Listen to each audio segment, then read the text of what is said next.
The following Jackass Nation production is powered by Cinelinx. Cinelinx.com, your one stop for your news, reviews, editorials, and more. Keep it on Cinelinx.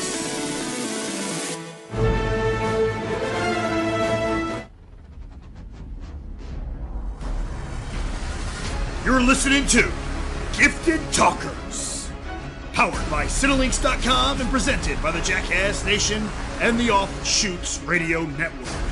And now, your host, the Jackass.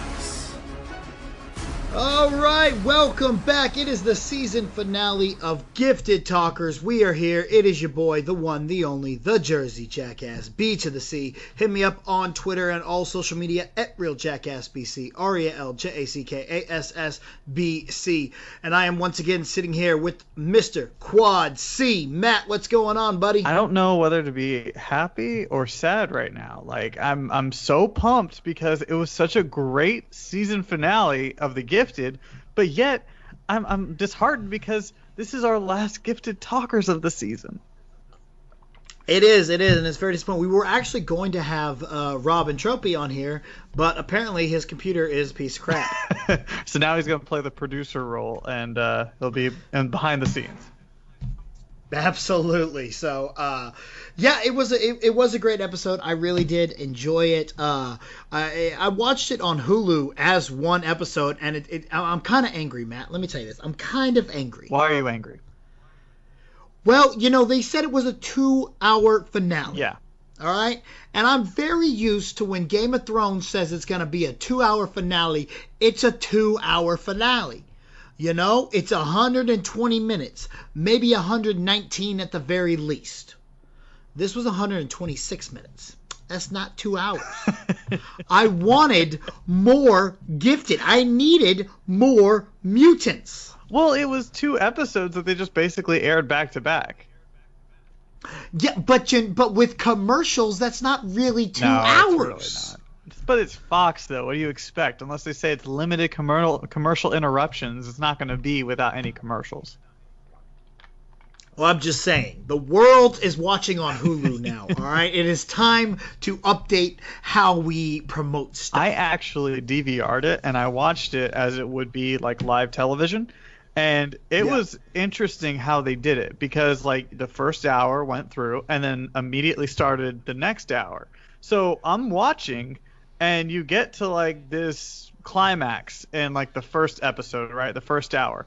And then suddenly I'm in a flashback, and I'm like, wait a second. Why am I suddenly in a flashback? Oh, that's right. They split it up. It's 2 episodes. Yeah, I figured because I saw it on Hulu how you could actually watch them separately, or you could watch them as one. Really? So yeah, it was kind of weird. I've never seen Hulu do that before. Yeah, it was definitely okay. I don't think you could watch eXtraction by itself, but you could watch eXtraction and Crossroads or X-Roads, however you want to call it. Or you could just watch X-Roads. So it was kind of weird to see how they had it set up. But I did really enjoy the majority of it. Everything was really good on this one, and we got some stuff right, Matt. We called some stuff from day frickin' one. It's like we were in the writer's room from the beginning, from the stuff that we were calling. Absolutely. So, all right, well, let's run through this here. We open up. We have a little bit of a flashback with Dr. Campbell. Campbell. Yes, I had to look that up. And it, at first I did not like the flashback, because I'm like, are you trying to make him redeemable? I don't want this character to be redeemable. And then quickly in his little rant while he was on stage, I was like, no, he's not redeemable. It's okay. Yeah, but I actually loved it because of that rant. When he's standing there on the stage, I was thinking he was like teaching to people, but no, he was like rallying the troops, and I'm like, okay, this is really cool. And yeah, they did give him that redeeming quality later on when he's talking on the plane to that senator, when he's like, oh yeah, it's my duty to fix genetic mistakes. At that point, like, it's kind of a redeeming quality because he was doing it for his brother, but then the other part is like, nah, you're just a pretty terrible human being. Yeah, absolutely. Guys just, he ain't right. He just ain't right. And then there's something else about him that I noticed. His cuts were completely healed. Yeah, they're really kind of they really fixed up there, kind of in a Kylo Ren type of way. Yeah, but like even the first time we saw him coming out of the hospital, it looked like one of the eyes was like badly damaged, and then of course, you had those like bad scars, and then suddenly in this episode, it's like, nah, he's good, man. He's fine. Don't worry. Absolutely. We don't need no scars. Just a little bit of a cut here and there. We look fine. It's fine. So. All right, so then we jump into time, and the Frost triplets are taking Polaris, Eclipse, Thunderbird, and Blink to a safe house where they're going to ambush an anti-mutant millionaire who is on his way to the Humanity Today conference. Which like they say, was a terrible name. Very terrible name. But speaking of names, I love that they dropped the Stepford Cuckoo's name, and they just called them the Frost Sisters. Well, I think that was just they made a little Easter egg to it when they came back after the reveal, and I think they never really wanted to go with that because, again, yes, that is a dumb name. Very dumb. So, again, we're all kind of torn here. You know, Polaris is kind of on board, but then she's also not. Eclipse is definitely not on board. Thunderbird and Blink are having their little issues with Blink's past, which we still don't really know much about. But we do know that she was part of the Brotherhood. Or, I guess, not part of it, but worked with them. Yes. And everyone gets a little mad at her at first, and I'm like, okay, come on, guys. This is kind of forced drama. And we see why that forced drama comes in a little bit later, which we'll jump into. Yeah. But because things are they're kind of strained there with all the Purifier incidents and the Brotherhood and her getting involved there, and we have to deal with Eclipse, who's really angry about the whole situation.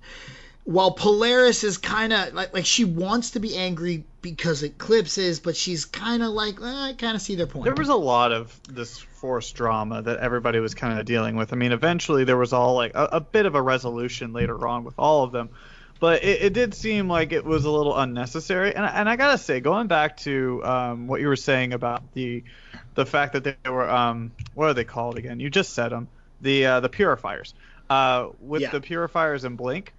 I almost feel like they messed up the flashbacks a little bit. Because if they're going to talk about how she had gotten into a run-in with a lot of these Purifiers, I feel like that should have been a flashback that we saw right before that episode. So that way we get an idea of, okay, well, you know, she kind of got messed up because of the fact that these Purifiers were attacking her.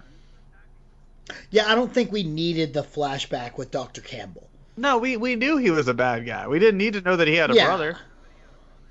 Exactly. The brother makes no point to anything, doesn't really add anything to the story or to him. It was cool to see him rally those troops there, and you're like, yeah, screw this guy.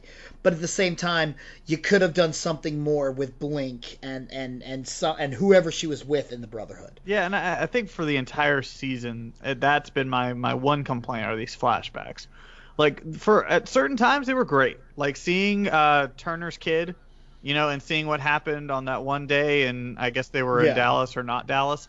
That was cool. That was needed.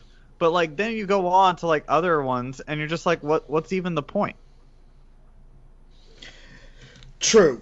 And then they're just I don't know if it's like, hey, Arrow does this, maybe we should try. And I don't know if it's something they're going to continue with down the line. I kind of hope they don't. I'm not a big fan of the flashbacks. If they can get them right, then I'd be okay with them. Yeah, possibly, yeah. So, all right, well, moving forward, so we have Campbell who's meeting with the senator to try and get him on board with moving forward with the Hound program. In the end, he ends up deciding, all right, cool, let's go ahead and do this. I didn't get his little partner there, or not his partner, but his assistant is like, well, we should probably not do that. I'm like, well, why is this girl Yeah, she even just kind of important. ran in out of nowhere and was like, Mr. Senator, we can't do any of this stuff. And then, like, it's kind of like the senator was like, shut up, I got this. Yeah, let's go ahead and move forward. Okay, then, well, you know, that was my one line of the day. Okay. Yeah, well, maybe I'd like to say maybe she was our glorified extra this I kind of feel like around. she was. Like, we've had a glorified extra in every single episode, and I feel like she was that glorified extra. And then in the next episode, the glorified extra was that guy with the super strength that was busting through that bank wall. Oh yeah, he was definitely our extra in the finale. I liked that guy. I was like, all right, okay, this guy's pretty cool. So he gets the support here, and now we're gonna go in here. We're gonna go kidnap this dude. So we got to get this millionaire, and we're kind of torturing him, kind of not. Polaris is bending up and destroying beds, and the whole time I'm just sitting there going, say it. Say Magneto. Yeah. Say it. I love when she was like, I see your father's power inside you. And I'm like, say it. Is she gonna say it? Is she gonna, like, is there gonna be a flashback with him now? What's gonna happen? Absolutely. So we're gonna go in here. We're gonna go sneak in. We've got our way in. We've got the telepaths going in and controlling how they can sneak in, kind of. And we're sending in Thunderbird. We're sending in Blink. We're sending in Eclipse. They're gonna go kidnap Campbell. And before we go, we got to clear the air. You know, Thunderbird's got to talk with Blink and say, yo, everything's okay. And officially, we finally get #Thunderblink. The ship is real. The ship is real. We get the kiss. I started cheering. I'm not going to lie to you. I was excited. There's no one in my house. It's 3 o'clock in the morning, and I'm all super excited. I was pretty pumped about it, too. I'm sitting, I have my, like, dog and my cats around me, and I'm watching this, and I'm like, yeah! And they were all asleep, and they're like, what the hell is wrong with you? I'm like, shut up. Don't worry about it. Go back to sleep. But there was one thing, though, that I did not understand about this, because it was kind of like that little soap opera moment where Thunderbird's like, hey, look, I've been thinking, and it's what you did was okay. And she was like, no, it's not. It wasn't okay. And he's like, okay, but hey, at the same time, you did stop the Frost sisters from, like, really torturing that guy. And she's like, that's true, I did. Let's make out. But the entire time, like, as soon as he said that, I was like, wait a second, how did he know that she stopped the Frost sisters? Was he not in that room? Did he not walk in there with them? I don't think so. I think it was just her, and she was like, what the hell are you guys doing? Stop it. No, they were all standing behind him, I thought. Like, 'cause I know for a fact Polaris and Eclipse were standing behind her, but she was the first one to walk into the room, and then they were all behind her. Oh, I'm going to need to go back and look at that. Yeah, I'm pretty sure that they were there. Okay. So. However, so we go in there, we sneak in, we get it, we're going down, we shut down the phones, which was pretty damn cool that Polaris was just like, let's just shut down. Boom. That was awesome. However, it does not go as planned. Campbell gets some kids and uses them in human shields. I did love how they were like, yeah, so it was just kids. Why didn't you do anything about it? Like, it was kids. Nah, it's fine. It's human shield. It's casualties. This guy's going to do a lot worse to other people. Yeah, well, I'm not going to lie to you. You know me. I was kind of on the side of the Frost Sister. I was like, y'all need to get this dude, man. Damn them kids. That's true, because you only like one kid. Very, very true. I did. So, but yeah, so it doesn't work. Frost Sisters are pissed. Things are not going good. They're going to go talk to Polaris, but in our other storyline here on Extraction is we got the Struckers going to get Grandmama Strucker, who has some of the research of Grandpa Strucker still, brings up the name Madeline Reisman, who, as far as I can tell, is nobody that I know from X-Men lore. Yeah, I don't know her either. Yeah, and from what I've looked up, I couldn't find anything. I found a Matthew Reisman who was some kind of head of the Purifiers or so, but that's about all that I know. Can we just just for a second, that was the most awkward moment in the entire show. Was whenever they're walking through this little office area, and then suddenly this guy's like, "I know who you are."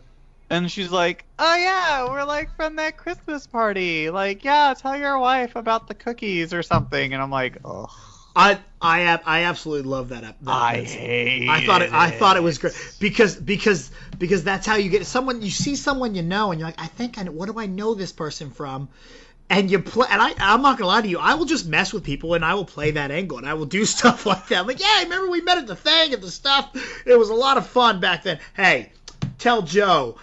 How about them ballers? He'll get the reference. Yeah, but why didn't I was just waiting for that guy to just suddenly be like, "Wait a second, I know who you guys are. I'm gonna call Sentinel Services." But no, we didn't. Because we already knew Sentinel Services was coming, so we didn't need added tension of somebody else being like, "Well, I'm gonna call Sentinel Services." Nah, it was just a fun little. This is Joe. It was a humorous moment that worked on me. I didn't like it, but I'm glad you did. So, I actually did not like anything else with Grandma. I'm like, this all seems just completely pointless. Can we just go back down to the kids because they're fighting each other, and this is just. I love how this is going. I really do. The projectionist boyfriend is gone, and we're fighting each other. I wrote this one part. First of all, I wrote West left, so thank God Epson's gone. And then the other part I wrote, as soon as they started fighting, I was like, Andy is turning! Andy is turning!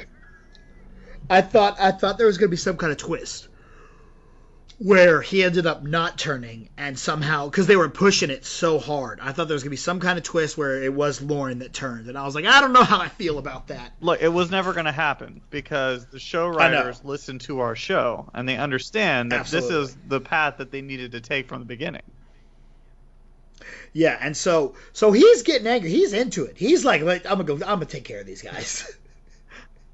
And they're just like, yo, dude, stop. Really, man? You're just gonna point a gun at a mutant, man? Like, come on, dog. Yeah, you know better. When were they ever learn? Never. They never will. So him and Lauren start battling. Mom comes out. He's getting all teenager, and I need time, and blah, blah, blah, blah, blah. And this is where we're going to go ahead and jump into Crossroads, where we have another flashback with Polaris being recruited by Evangeline Whedon, who, what is her power? She has the ability to transform into a red dragon. Oh, okay. Yeah, I see her now. I did not quite get that at first. I swear, as soon as I saw her change her arm color, I was like, that's Mystique. It's Mystique, totally Mystique. But now that makes a lot more sense that she's actually just a giant dragon. She's never really been on any of the shows or anything else. This is kind of the first time we've seen her, and she's not a huge character in the X-Men lore. She appeared first time in Extreme X-Men number 21. Again, nothing that I really know too much about her, but she comes in, she recruits Polaris to come down to the underground. And then we jump back into where we are now, where Campbell and the Senator, they're going to head to Washington to move this Hound project forward. Frost Sisters are pissed. Everyone's angry. We don't know what's going on. And Polaris decides, yo, that's it. We got to take this dude down. He was going to use kids as human shields. I'm with the sisters. Let's take two of the twins and let's get up out of here and head down. I really liked Polaris's progression throughout all of this because absolutely from day one. Yeah, from day one, she's been about just helping the resistance and just doing whatever to train them, to help them out. And then just progressively, I think Eclipse has started to make her think to herself, what we're doing isn't right. I got to actually take action here. And so bringing in the Frost Sisters allowed her to actually reach her full potential And now we're getting a Polaris that is just cutthroat, that is diabolical, and is just all about... That has a really cool mutant costume at the end there. Yes, she did. And that's what we've been waiting for, our really cool mutant costumes. And she's got one. That's right. But yeah, anyway, sorry, I didn't mean to cut you off. No, you're fine, because that was a point that was more important than anything else I needed to say. So, but yeah, no, I just love her progression. I love that they actually followed through with it. That it wasn't one of those things that it was like, oh, she's turning, but she showed mercy in the end. Like, no, she went full-blown bad, or bad is relative, but she went full-blown bad and is now just whatever it takes mode. I have a little bit of the with the heel turn, so to say, coming in there at the end. She's turning into Magneto's daughter. Exactly. And at the same time there, Turner has found the Struckers and has found the headquarters of the Mutant Underground. And so he's going in and we're taking out everybody. So we get all the fighting mutants. We're going to put them on the front line, and Mom's going to go with our glorified extra. All four of the kids. And Mom's going to go with our glorified super strong blob type mutant and go try and find a way out of the safe. Hey, and also we got our first look at Shatter's power. Yeah, Shatter really did some work there. I also liked the little driver dude that's always hated Mom all the way through this. I liked their little storyline too. How, he's still like, look, I'm not listening to you. And she's like, look, MFer, we got to get this stuff. We got to get out. Hate me once we're safe. Let's just get the kids out of here. Didn't that seem a little like misplaced though? Because no, I thought it was perfect. Like, okay, Sentinel Services is coming down on this compound, and then suddenly, like, she's like, "Hey, I need you to do this, the most sensible thing in the world," and then this guy's like, "Who dada made you in charge?" No, bro. Well, exactly, because he doesn't like her, and that interaction really made me enjoy that. That was a good. Coming full circle with their interaction there, because even then when she gets the little kid into the van and she's like, it's gonna be okay, you're going to be safe, and he sees how she's really caring for these little mutant children, he's kind of like, all right, this chick, she's one of us. Yes, I see what you're saying. And I like that they finally put that whole thing to bed. Again though, like, I think the words could have been different. Maybe just been like, I don't know. Like, did you bring these people upon us? No, we gotta go. Blah blah blah. Okay then. I don't know. Just like yeah. I just didn't. I just thought it was so misplaced at the time where everybody is scrambling for him to just be like, well, you know what? I still hate you. I don't know. I thought it worked to finish out that story there. But again, so we're down there, we're breaking it, we're trying to break out, we're fighting.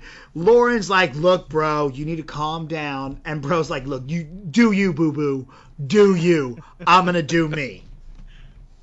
And he out there just like, get back. He was doing Pop's work. just using a shotgun. Which, okay, by the way, shotgun, not the best weapon to use in that situation when you need long range. This dude's using like a shotgun. I don't think they had many options. Probably not. But like, you've got two shotguns. I'm like, man, like, who are you doing? Who are you like sending out there to do like inventory? Some like kid who just plays video games all the time. Like, oh, the shotgun's the best. Yeah, it's got 0 range, bro.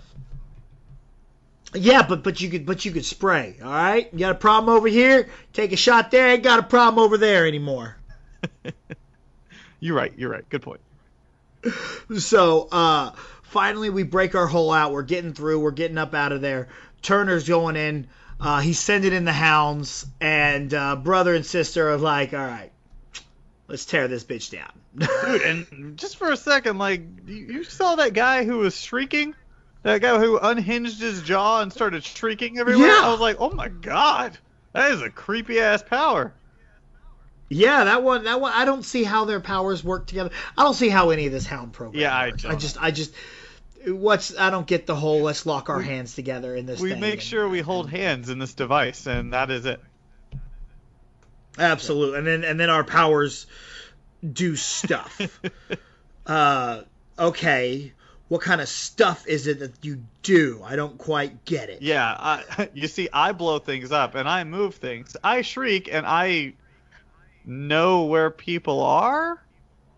I have no idea. I didn't get it either. Yeah. So, but we tear down the house, and a pretty cool little scene there of them working together to tear that house down. And that was cool whenever you see them later, and they were like, I've never seen anything like that before. That was insane. And I did actually like them showing the cracks in the house. Like, I would have liked to have seen it completely get demolished, but I know we only have so much CGI budget. But I thought that was a really cool moment. Yeah, absolutely. And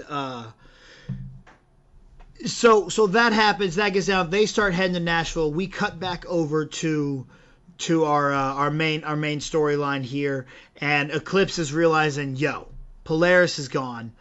Let's go to the one Frost sister that's here. It's like, what's going on? Where's Polaris? And she's like, she done gone. She messing some stuff up with the sisters. Y'all just stay out of this. And they're like, hell no. We don't let your eyes turn blue or I'm going to blind your ass. I love that moment. I love that line. If I see your eyes go blue, it's going to be the last thing you ever see. Yeah. And so we go to try to stop Polaris. And this is a great scene here. I really, really enjoyed this because it really showed the heart.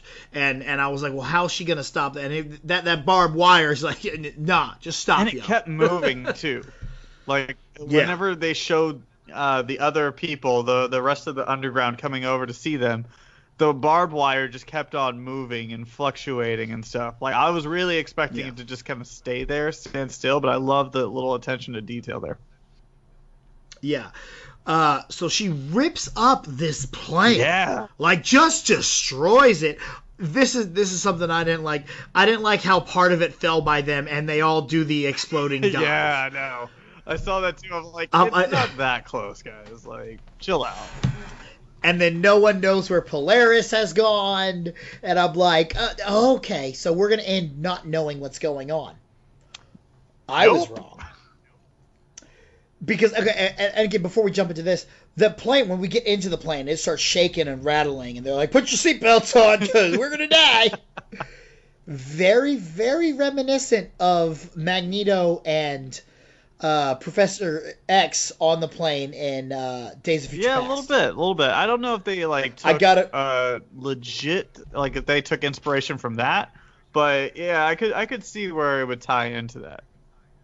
But of how the plane's rattling and everything's kind of congesting a little bit, very of the Magneto type power. Oh sure, yeah. And that's how I kind of felt and saw that.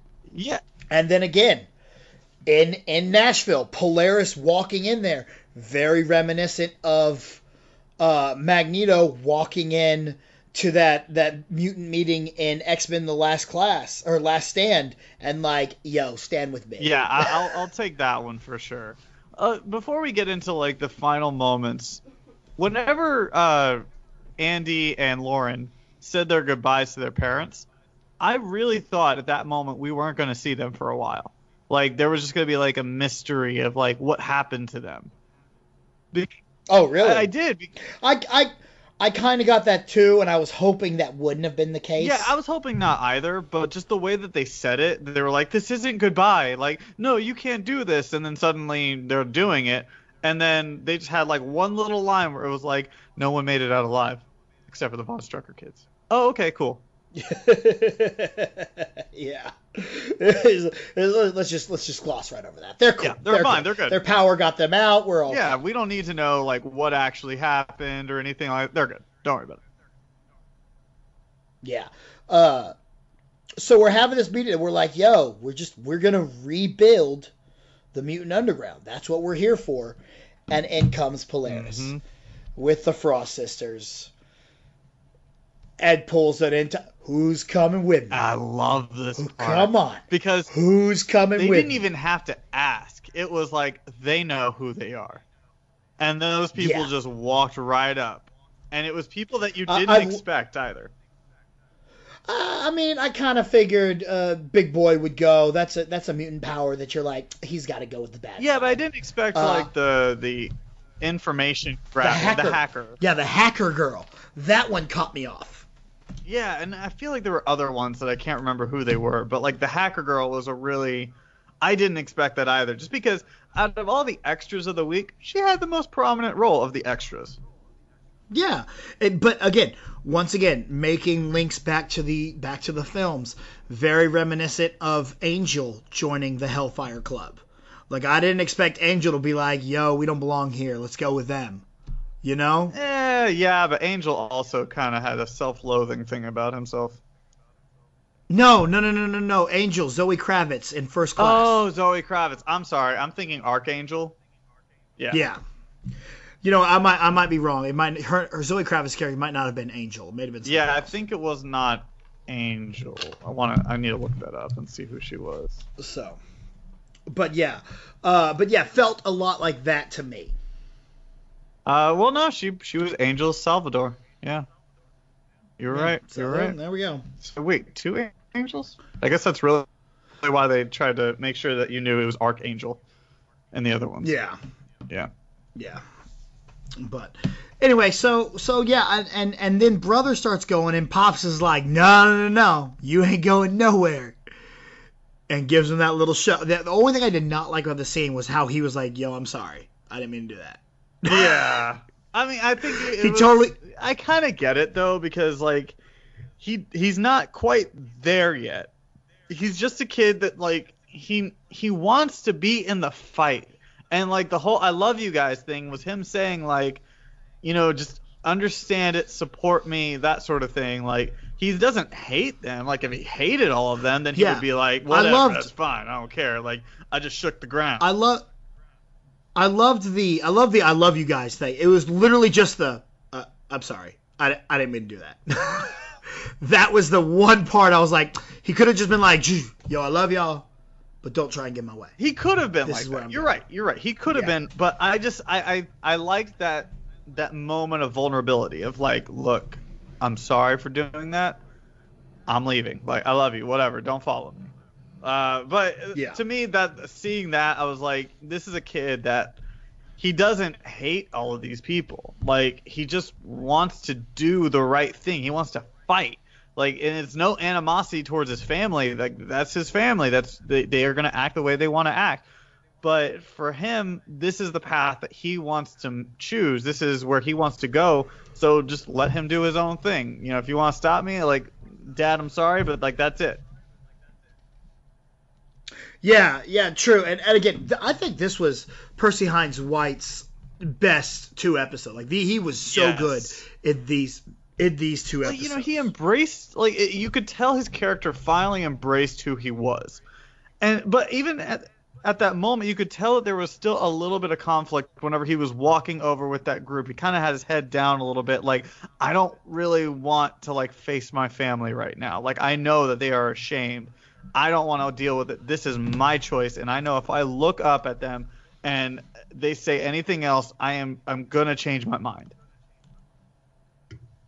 Yeah, true. Very, very, very true. And it really worked. And I think this was, again, with the long, like you were saying earlier, with the long turn of Polaris, this was some of her best work too. She's been great all the way through, but this was just like, you really sensed her swaying back and forth early on, and then the commitment to the cause there at the end. And I did love whenever she's like, I'm trying to make a better world for my baby. And then Eclipse is like, that's our baby. And I'm like, she's cutting you out, bro. Yeah. And, okay, here's my only problem. Like, I don't know how long. I think they kind of maybe said that this has been like a month or so that they've been there or something. This has all been going on within a month or something. Yeah, she should be showing, right? And that's when I'm starting to go, I'm like, is this chick like gonna like be pregnant, or are we gonna come back with her just having a kid? Because she's a mutant, does she not like get like belly pregnant? Like, what's going on here? I was kind of thinking like maybe they might have her just be pregnant, and she's like, I don't go out in the field very much, but they'll still like from time to time have her come out there or defend the compound they're at and just be like, I'm gonna blow everything up if you get near me, and then just I don't know, maybe it's like she's telling Andy, because Andy's like, yeah, I'm finally part of the team, we're gonna go fight stuff. If she's telling Andy, I need chicken wings, I need like a pickle, I need like 4 tubs of ice cream, I am having cravings, Andy. And Andy's like, this is what I wanted. This is not at all what I signed up. I want to go hurt people. Like, what are we doing here? Yeah. But yeah. So all in all, man, this was a damn good finale. It was, and I think all 3 of us had like the same reaction to the end, of where we were just like, oh my god, like it was just such a great finale. There was from start to finish, I wouldn't say it was an amazing season, because there was a few episodes in the middle that just didn't quite feel right. Like they just didn't work. But like the beginning episode to these last 2 have just been awesome. Absolutely. You know what? I'll also be remiss if we didn't talk. We skipped right over this part. But Turner quit Sentinel Services. Yeah, that's right, because he got screwed. And they're kind of like, yo, this is your fault. You're the scapegoat. We're gonna pin it all on you. He's like, you know what? Damn y'all. Where do you think this leads his case? Well, I guess we can get into that in predictions. Sure. Let's get into positives and negatives here. Positives for me, that scene, his little like, I'm sorry, what? His reaction there is one of my positives of the entire season. Yeah, because it showed, like, if you got screwed, if your boss came up to you and told you that you're the one that screwed up when it was them who told you to do it, anybody would be like, the hell it was. And this guy just got up, was just like, fine, that's cool, quit, I'm out, bro. Yeah, I did really enjoy that. I enjoyed. Another one of my positives is obviously the walk in at the end with Polaris there. That was epic, and I really liked that. Again, brother joining her. The whole scene of them going in and trying to go kidnap Campbell. One of my positives of this episode. All in all, really enjoyable. I don't know how you could pick any moment other than that final scene to call it as the positive of the entire series. But I gotta say, like, being right does feel good, because from day one we called this. We called where Andy was going, because out of everybody, we knew, like, the brother and the daughter, or the brother and the sister, they were both going in 2 different paths. The sister was going to be part of the underground as they built up the X-Men again. The brother was going to become part of the Hellfire Club. We didn't know it was going to be the Hellfire Club at the time, to like kind of finish what the Brotherhood started. So it's really awesome to see that all come into fruition, because we were actually kind of nervous that it was one of those things that could happen a season later. But I think with the way that they did it in this is really good. Like, I'm actually really excited for where season 2 is going to go, because of the fact that they've divided up the underground the way that they have. Absolutely. I completely agree with you. And I've loved the entire turn over the whole entire series and everything that's gone through. And I really think that season 2 is going to be a very fun, enjoyable season. And I love the teaser that we've got. The Mutant Underground will return to fight whatever it was. Coming soon. It did say, which I was really surprised by. I'm like, coming soon? That means like in a couple of months, right? Like, yeah, I don't think it'll be that. I don't think it'll be as soon as we think. I don't think so either. But that kind of shocked me. I was like, wait a second, coming soon? Like, you could have used a better choice of words. Like, just will return would have been fine. Yeah, I think will return probably would have been a much better way to say that, because I really don't think it's going to be that quick that we get it. No, it can't be. Again, again, everything has its negatives. What were some of the things that you did not like as well in this episode, in the finale? Well, I like I said before, I didn't like some of the forced drama, the little bit of the unnecessariness of some of the stuff. Like, again, like I know you liked this part, but the part where mom and weird driver guy are like getting into it during like a really bad situation, like that part was kind of threw me off a little bit. And then other parts of the episode, like I kind of found some of the missions that they were doing in the last two to be kind of a little hard to follow, because suddenly I'm like, oh well, why are they trying to find this millionaire guy? Oh, they just need access. Okay. Like, it kind of seemed a little pointless, but I get the reason why. It's just, was security that tight at this human society thing? I don't know. That was my issue. And then also, the whole issue with the entire season was that the flashbacks were not properly organized. Yeah, I'll agree with you there on the flashbacks. Negative wise to me, that opening flashback, while I enjoyed the overall of it, it seemed really pointless to me and didn't really do anything. So that was definitely a negative on my part. Grandma was completely pointless, and I mean, again, maybe it'll come back up later because they did find out where Grandma went. So perhaps that's going to come back in later on. As of now, I don't really know or care why we had to deal with Grandma. Yeah, and I love that actress. Don't get me wrong. She was in Burn Notice along with the guy who plays Turner, and they were both fantastic on that show. So I liked having her come back, but the whole reasoning behind it was just absolutely pointless because the information that she gave them, they didn't actually pursue at all. They got the information, not one bit. And they were like, okay, cool, let's go back to the underground. Oh, wait, stuff's happening. Great. Okay, never mind. Yeah, absolutely. So now, before we predict what we're going to think about next season, overall thoughts on the entire season. Man, I really did enjoy this. The ups, the downs. I think this is probably one of my more favorite of the superhero shows out there right now. It might even be my number one right now. Definitely as the fact that it's the one I loved. I look forward to the most. Yeah, the roller coaster of it all was, it, like you said, it had ups and downs, and it was fine. I wouldn't say it was my number one, because the CW shows are a little hard to beat.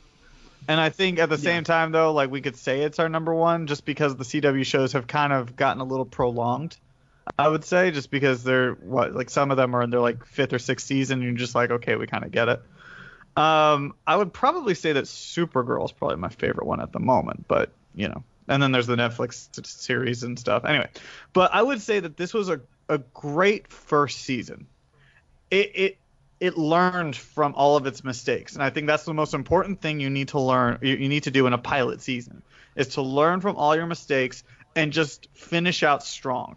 And that's what I think that they did with this one. The first episode was great, but you have a lot of time to work on a pilot episode so you can sell it to a whole bunch of other, channels and networks. Then it kind of took a dip like most series do on their first season.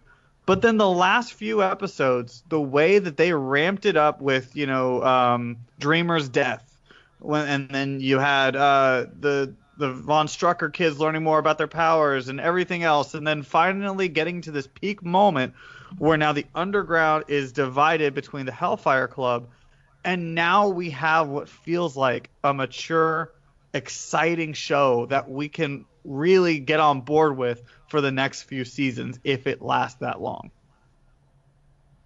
Absolutely, and I think it will last that long. I think everything's looking up on the show, and I'm really excited. I'm hoping we get an extended season for season 2. Yeah, I hope so too. I mean, I know for one season, what was it, about 13 episodes? It's usually about the norm for like a pilot season, just so you can figure out whether or not you actually like them or not. I would like it if they had more, like maybe, I don't know, somewhere between like 17 and 20 episodes. Just really like Absolutely. get into like the meat of whatever arc they're going through.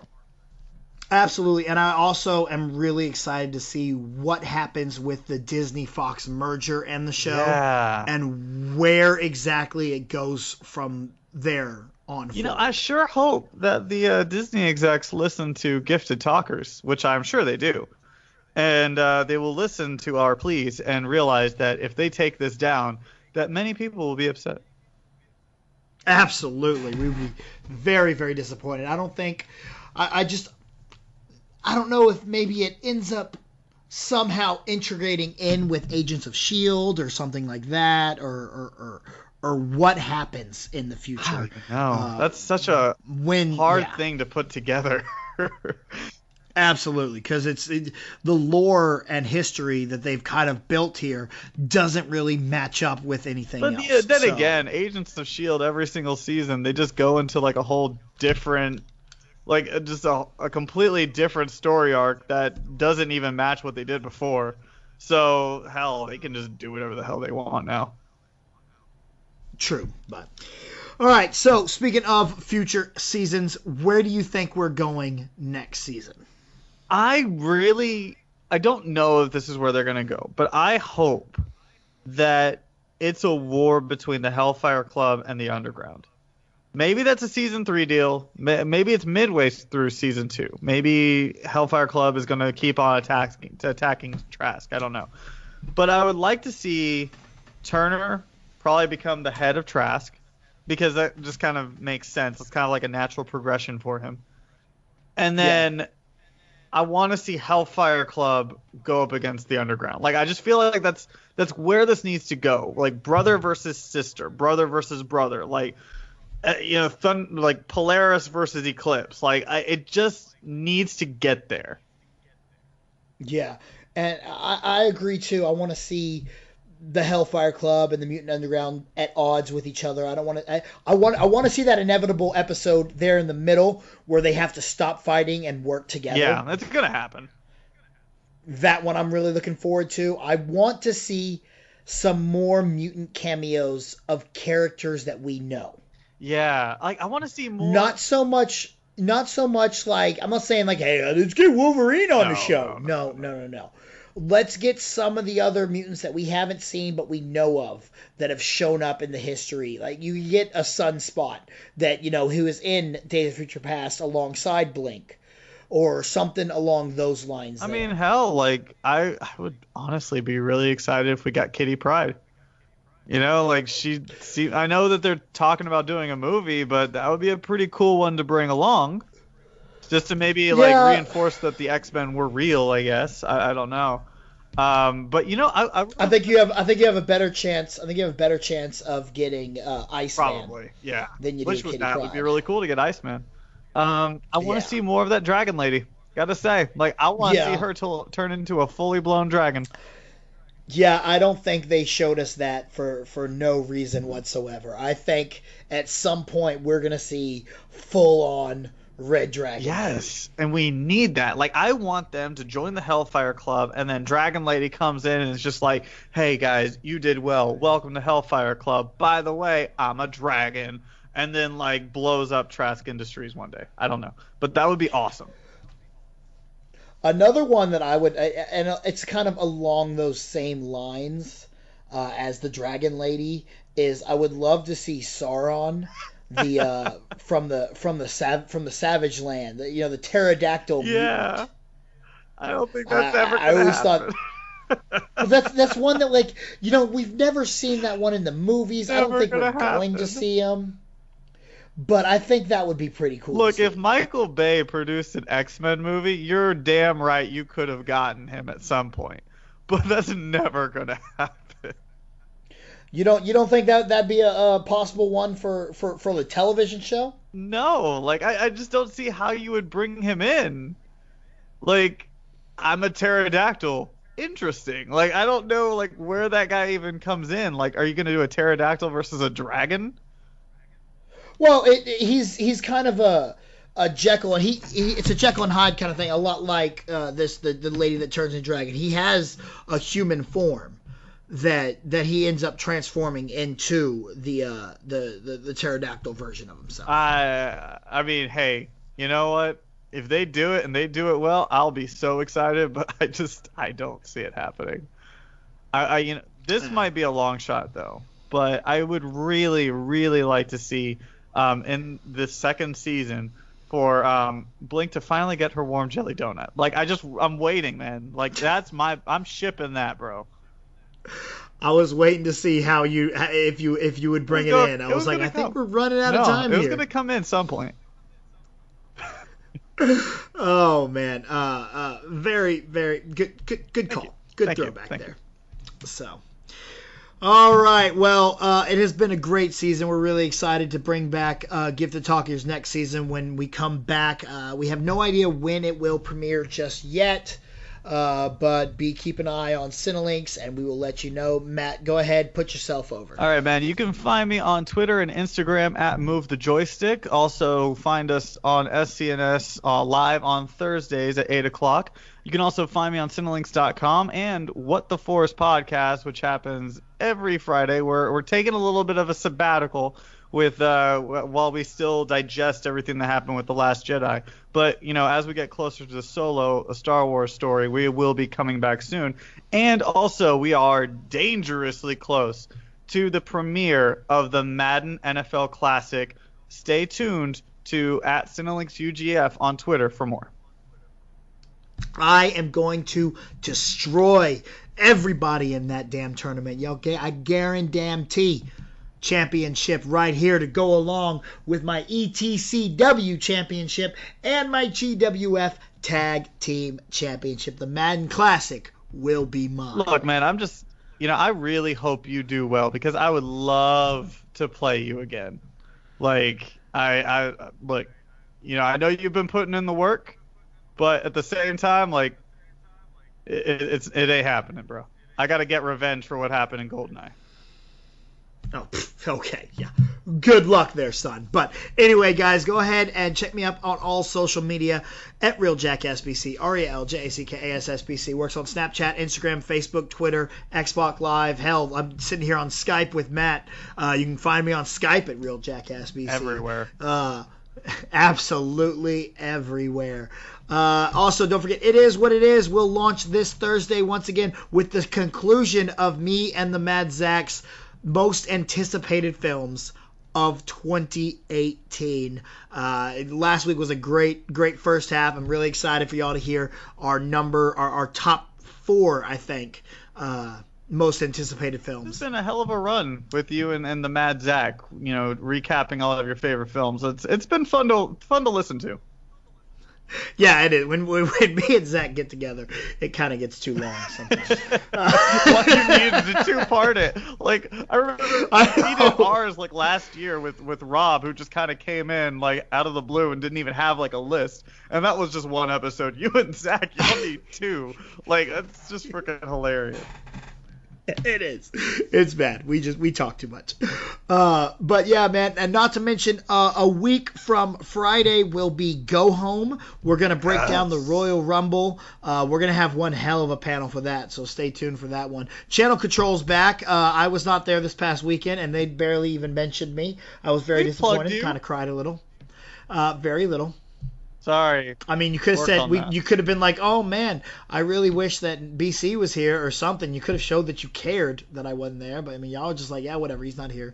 No one loves me. It's fine. It's Look, cool. You were defending your championship across the universe like Brock Lesnar does. So, I'm just saying, you can show a little love. I mean, it's possible. We missed you so much, BC. So much. All of your insight. I don't need your forced pity, sir.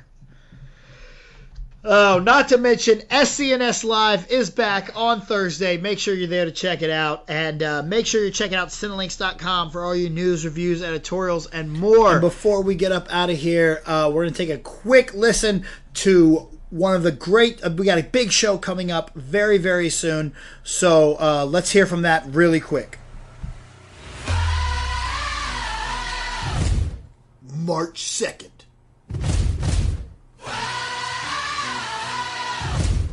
Jeebus. The award show that you want, that you need, is back. Use hashtag JebusVC to put in your Viewer's Choice Award for your favorite film of 2017. You want a certain presenter? Use hashtag JebusPresents to nominate them. And get ready, because it's coming. And it's the greatest show on earth. Ladies and gents, this is the moment you've waited. You have been waiting for the Chibus Awards. They're coming. Matt will be presenting an award. It's going to be a great, great show. Maybe even the greatest show. So, until next season, this has been Gifted Talkers. We'll see you next year. Next week, next year. All right, that's good. Next week, next year, whenever it is. Thank you for listening to Gifted Talkers. Views and opinions expressed by the host do not necessarily reflect those of the Offshoots Radio Network, the Jackass Station, or Cinelinks.com. For all your news, reviews, editorials, and more, keep it on Cinelinks.com.